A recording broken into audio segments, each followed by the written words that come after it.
Hi friends. இன்றைக்கி நம்ம என்ன கதை பார்க்க போகிறோம் அப்படின்னா, சில தேவையற்ற வார்த்தைகளை நம்ம பேசாமல் இருந்தாலே நம்மளோட பிஹேவியரில் கொஞ்சம் சேஞ்சஸ் தெரியும். அது என்ன அப்படிங்கிறத ஒரு குட்டி கதை மூலயமா பார்க்கலாம் வாங்க. அதுக்கு முன்னாடி நம்ம சேனல் பிடிச்சிருந்ததுன்னா சப்ஸ்கிரைப் பண்ணிவிட்டு உங்கள் ஃப்ரெண்ட்ஸ்க்கும் ஷேர் பண்ண சொல்லி சப்ஸ்கிரைப் பண்ண சொல்லுங்கள். வாங்க நேராக இந்த கதைக்குள்ளே போகலாம். ஒரு கிராமத்தில் சிற்பி ஒருத்தர் கடத்தெரு வழியாக நடந்து போயிட்டுருக்காரு. அப்போ ஒரு கடைக்கு பக்கத்தில் இருக்கிற ஒரு பெரிய பாறாங்கல்லை ஒன்றை பார்க்குறாரு. ஏதோ ஒரு பெரிய புதையலை பார்த்த மாதிரி அவருக்கு முகத்தில் அவ்வளோ மகிழ்ச்சியாக இருக்குது. உடனே அந்த கடைக்காரர்கிட்ட பக்கத்தில் போயிட்டு, ஐயா, இந்த பாறைங்கல்ல உங்களுக்கு தேவைப்படுமா, இல்லை நான் எடுத்துகிட்டு போகட்டுமா அப்படின்னு கேட்குறாரு. உடனே அந்த கடைக்காரரு, தாராளமாக எடுத்துகிட்டு போங்க, இந்த இடத்துல பெரிய இடைஞ்சலாக தான் இருக்குது.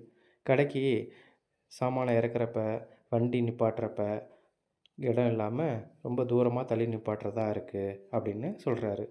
அதுவும் இல்லாமல் நைட்டில் இந்த வழியாக பைக்கில் போகிறவங்க வரவங்க எல்லாம் தெரியாமல் இடிச்சிட்டு கீழே தான் விழுவுறாங்க அப்படின்னு சொல்கிறாரு. அந்த பாறாங்கல்ல சிற்பி கொஞ்சம் கொஞ்சமாக உருட்டிக்கிட்டே அந்த இடத்துல நவுத்திட்டு போகிறாரு. அதுக்கப்புறம் ஒரு 6 மாதம் கழித்து அந்த சிற்பி அந்த பாறாங்கல்ல நுட்பமாக செதுக்கி ஒரு அற்புதமாக கடவுள் சிலையாக ஒன்று உருவாக்கிடுறாரு. அப்புறம் அந்த சிலையை கடத்தெருவுக்கு விலைக்கு விற்பதற்காக அதை காட்சிப்படுத்திட்டு வைக்கிறாரு. மக்கள் அதை பார்த்துட்டு ஆர்வமாக போட்டி போட்டுக்கிட்டு அதை விலைக்கு வாங்கணும் அப்படின்னு கேட்குறாங்க. அப்படி கேட்குறவங்களில் அந்த கடைக்காரரும் ஒருத்தர். கடைசியாக அந்த கடைக்காரரே அதிக விலையை கொடுத்து அந்த சிலையை வாங்கிக்கிறாரு.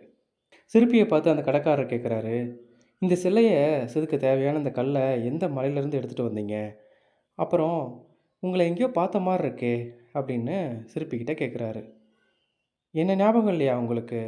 6 மாதத்துக்கு முன்னாடி உங்கள் கடைக்கு இடைஞ்சலாக இருக்குது சொன்னீங்கள்ல, ஒரு பெரிய பாறாங்கல், அந்த கல் தாங்க இது அப்படின்னு சொல்கிறாரு. கடைக்காரர் ஆச்சரியத்தோட உச்சத்துக்கே போயிட்டார். அது உங்கள் பார்வையில் அது தடக்கல்லாக தெரிஞ்சிருக்கு, ஆனால் என்னோடய பார்வையில் கடவுள் அதில் குடிக்கொண்ட மாதிரி ஃபீலாக இருந்துச்சு. அதனால் வேண்டாத பகுதியெல்லாம் செதுக்கி நான் எடுத்துட்டேன். இப்போது அது கடவுளாக அழகாக காட்சியளிக்குது அப்படின்னு சொல்கிறாரு. அவ்வளோதாங்க இந்த கதை. இதிலேருந்து நம்ம என்ன தெரிஞ்சுக்கிறோம்? நம்ம வாழ்க்கையிலையும் தேவையற்ற வார்த்தைகளை நம்ம பேசாமல் நீக்கிட்டாலே நீ ஒரு விலை மதிப்பு பெற்ற உயர்ந்த மனிதனாக எல்லாருக்குமே அது தெரிய வரும் அப்படிங்கிறது தான். ஓகே, பிடிச்சிருந்ததுன்னா சப்ஸ்கிரைப் பண்ணிவிட்டு உங்கள் ஃப்ரெண்ட்ஸ்க்கும் ஷேர் பண்ண சொல்லி சப்ஸ்கிரைப் பண்ணுங்கள். மீண்டும் வேறு ஒரு கதையில் பார்க்கலாம். தேங்க்யூ.